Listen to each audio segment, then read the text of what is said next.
These photographs capture post-war Leningrad, now St. Petersburg, from 1946 to 1950, revealing the lives of everyday Soviet citizens amidst the city's profound efforts to rebuild. Scenes range from laborers restoring St. Isaac's Cathedral to a woman carefully polishing a display piece in the Hermitage Museum. Though the war had ended, Leningrad lay in ruins. Years of relentless air raids, shelling, and fires had devastated the city's infrastructure, destroying or damaging countless homes, factories, schools, hospitals, power plants, and roads. Over 1 million civilians had succumbed to starvation, freezing temperatures, and disease, while another million had been evacuated. The responsibility of restoring the city fell to the remaining 600,000 survivors, many of whom were severely weakened and emaciated.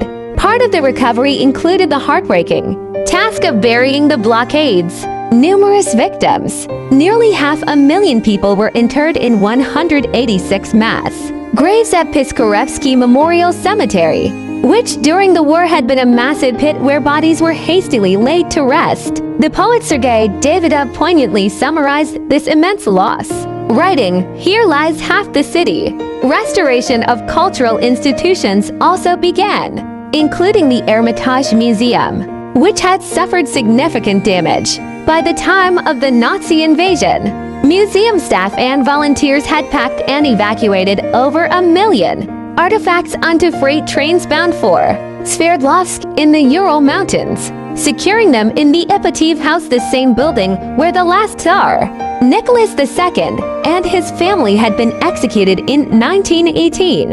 In October 1945, these treasures returned to Leningrad, and by November 4th, the museum had reopened 69 of its halls to the public. The Hermitage story is emblematic of the spirit of regeneration that gripped the city itself.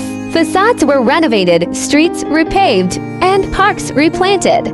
By 1950, Leningrad had been resurrected. In the late 1940s to early 1950s, the political climate in post-war Leningrad took a dark turn due to Stalin's reputed jealousy of the city's leaders. This suspicion led to a series of politically charged show trials, known as the Leningrad Affair, which targeted prominent officials who had played key roles during the war. Like the earlier pre-war purge that followed the 1934 assassination of Leningrad's popular leader Sergei Kirov, this wave of repression decimated another generation of the city's government and Communist Party officials. These individuals were accused of exaggerating both Leningrad's strategic importance and their own contributions to its wartime defense.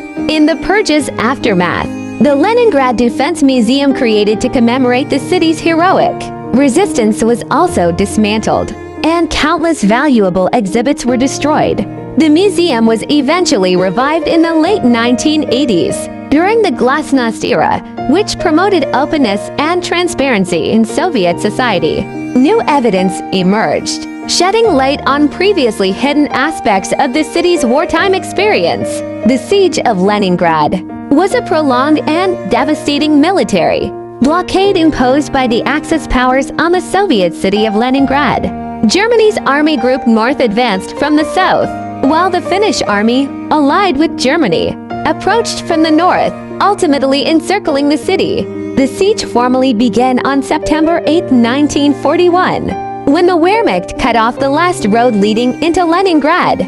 Although Soviet forces managed to break a narrow land corridor to the city on January 18, 1943, the full siege persisted until January 27, 1944, lasting a brutal 872 days. It remains one of history's longest and most destructive sieges, inflicting severe suffering on the civilian population. Approximately 1.5 million people died due to starvation, exposure, and relentless shelling. While the siege was not deemed a war crime at the time, some modern historians classify it as a form of genocide, citing the deliberate destruction of the city and the systematic starvation of its residents as intentional acts against the civilian population. Please subscribe this channel.